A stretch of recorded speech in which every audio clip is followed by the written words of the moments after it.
The gym was alive with its usual rhythm when Muhammad Ali stepped inside. Weights clanged against metal, shoes squeaked across the floor, and conversations overlapped without pause. It was a place built on repetition and effort, where everyone focused on their own reflection. No one expected history to walk through the door that day. Yet his presence changed the air immediately. At first, people noticed him the way you notice something familiar but unexpected. A few glances lingered longer than normal. Whispers replaced casual talk. The name carried memories heavier than the weights on the floor. Ali was no longer the unstoppable figure from posters and highlight reels. Time had left its marks, and the room noticed. He moved calmly, without urgency. There was no announcement, no attempt to draw attention. His posture was relaxed, almost ordinary. That ordinariness confused people more than confidence ever could. They searched his movements for the Ali they remembered and struggled to find him. Some looked with respect, others with curiosity, a few with doubt. The gym was a place where strength was measured visually and immediately. Age stood out here more than anywhere else. Muscles spoke louder than history in rooms like this. Ali's presence didn't demand silence, but conversations softened anyway. People pretended not to stare while doing exactly that. They compared what they saw to what they remembered. The gap between the two became the unspoken subject of the room. There was an expectation that legends arrive loudly. Ali arrived quietly. That quiet unsettled assumptions. It made people uncomfortable with their own expectations. Greatness was supposed to announce itself, not blend in. Someone near the weights leaned over and whispered something. Another laughed softly. The sound wasn't cruel, but it wasn't kind either. It carried the tone of dismissal. Doubt has a way of sounding casual. Ali heard it. Others heard it too. The words didn't echo, but their meaning lingered. In a gym built on strength, age is often treated like weakness. Years are counted against you. Speed is expected. Power is demanded. Ali stood as proof that time moves forward whether you want it to or not. People watched closely to see how he would respond. They expected something sharp, something familiar. A joke, a comeback. A reminder of who he used to be. That expectation hung in the air. The doubt wasn't just about him. It was about what happens when icons grow older. The room reflected a deeper discomfort with change. Seeing Ali here forced everyone to confront their own assumptions about relevance and worth. Ali didn't react immediately. He didn't correct anyone. He didn't smile it off. That lack of response made the doubt louder internally. Even as the room stayed mostly quiet, anticipation replaced noise. The gym suddenly felt smaller. Every movement seemed exaggerated. The sound of weights dropping felt sharper than before. People sensed that something was unfolding, even if they didn't know what. The doubt was not shouted. It didn't need to be. It sat comfortably in the space between glances and whispers. That subtlety made it harder to confront and easier to justify. Ali stood there without tension in his body. His face showed no anger, no embarrassment. That calm contradicted the judgment forming around him. It challenged the assumption that doubt must provoke defense. Some felt uneasy about what had been said. Others felt confident it was true. The room divided silently. Doubt has a way of doing that without forcing anyone to speak. Ali's stillness became noticeable. In a place built on motion, stillness stood out. It drew attention without demanding it. The absence of reaction created its own gravity. People began to sense that this moment was not about lifting or training anymore. It was about perception, about how easily respect can shift when appearances change, about how quickly history is forgotten. The doubt lingered longer than the words that caused it. It hovered in the space around Ali, waiting to see what would happen next. The room held its breath without realizing it. Ali remained composed, not defensive, not confrontational, just present. That presence did not argue with the doubt. It allowed it to exist, and in doing so, it set the stage for something no one expected. This was the moment before everything changed, before silence replaced judgment, before understanding replaced doubt. The gym did not know it yet, but it was about to learn that greatness does not disappear when strength looks different. The comment didn't arrive with hostility. It slipped into the air casually, almost carelessly, as if it didn't matter. A few words about age, a suggestion that time had finished its work. In a place like this gym, such remarks were common. Strength was judged quickly here, often without mercy. The words weren't shouted across the room. They were spoken close, meant for ears nearby, yet they carried farther than intended. Tone matters more than volume, and this one carried dismissal. It suggested that Ali belonged to the past, not the present moment unfolding on the gym floor. A soft laugh followed. Not everyone joined in, but enough to make the point land. Laughter has a way of sealing judgment. It turns opinion into agreement without requiring courage. The atmosphere shifted slightly, almost imperceptibly. Some people looked away immediately. They didn't want to be part of what was said. Others watched Ali closely, curious about how he would take it.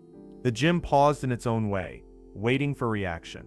The comment wasn't about boxing skill or technique. It was about relevance, about whether greatness still counts when youth leaves. That question lingered heavier than the words themselves. Ali had heard worse in his life. Insults shouted under bright lights, mockery amplified by cameras. This was different. It was quiet, ordinary, almost dismissive. That made it sharper in its own way. In gyms, respect is often earned through immediate display. Lift more, move faster, dominate space. History doesn't always translate well into that language. Ali stood outside that code now, whether anyone admitted it or not. The remark was meant to reduce him to what was visible. An older man standing among younger bodies, slower movement, calmer posture. It ignored everything else he carried into the room. A few seconds passed. No response yet. The person who spoke glanced around, gauging reaction. Doubt feeds on confirmation. Silence can feel like permission when misunderstood. Ali remained still. He did not turn toward the voice. He did not acknowledge the words outwardly. That restraint confused people more than anger would have. They expected something familiar. The gym's noise crept back briefly. A weight dropped. Someone adjusted gloves. Life tried to continue as usual, but attention kept drifting back to Ali, drawn by the unresolved moment. The comment had changed the air, and everyone felt it. Conversation stayed half-formed. Movement slowed slightly. The room sensed a line had been crossed, even if no one said it aloud. Ali's expression did not shift. There was no sign of hurt or irritation. His calm made the remark feel smaller than it had sounded. Without confrontation, the insult lost momentum. Some began to feel uneasy. What had seemed casual now felt unnecessary. Doubt, once spoken, reveals more about the speaker than the subject. That realization started to surface. The person who spoke waited for a response that never came. The absence stretched longer than expected. Silence replaced laughter. Anticipation replaced confidence. Ali had spent years mastering how to respond quickly. This time he chose not to. That choice redirected attention away from the words and onto the room itself. People noticed how still he was. Not frozen, but composed. The difference mattered. His posture suggested intention, not shock.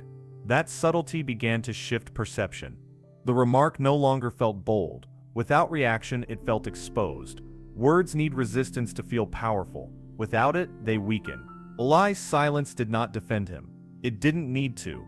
It allowed the room to reconsider what had just happened. That reconsideration felt uncomfortable. The comment that was meant to dismiss him now hovered awkwardly in the space. No one repeated it. No one supported it openly. The confidence behind it drained away. Some eyes dropped to the floor. Others stayed on Ali. The gym was no longer judging him alone. It was judging itself for having done so quickly. The moment had shifted from insult to introspection. That shift did not come from argument or explanation. It came from restraint. Ali had not corrected anyone. He had not asserted his past, yet something about his response or lack of it had already begun to change the room.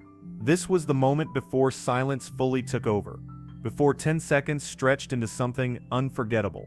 The comment had been made, but its power was already fading, undone not by force but by composure. Ali didn't move right away. He didn't tighten his jaw or shift his stance. He simply stood where he was, breathing evenly, eyes steady. In a gym built on constant motion, that stillness felt unnatural. People sensed it immediately. Something had paused. The silence didn't arrive all at once. It crept in as conversations tapered off. Weights were re-racked more quietly than before. Footsteps slowed. The room didn't realize it yet, but it was listening. Not to words, only to presence. Glistit's calm stretched the moment. Seconds passed without resolution. The expected comeback never came. No humor, no reminder of his legacy. Just patience. Those 10 seconds felt longer than they were. Time behaves differently in moments of tension. Each breath became noticeable. Each sound felt amplified. The absence of reaction carried weight. It demanded attention without asking for it. People shifted uncomfortably. Some glanced toward the person who had spoken. Others kept their eyes on Ali. The confidence in the room began to drain. Silence has a way of exposing things. It exposed the doubt for what it was. Alisit's face remained unreadable. Not distant, focused. Not offended, aware. His expression carried no challenge. That made the moment harder to dismiss. There was nothing to push against. The room expected resistance. Resistance validates confrontation. Without it, the insult lost shape. It had nowhere to land. Words spoken without response feel unfinished.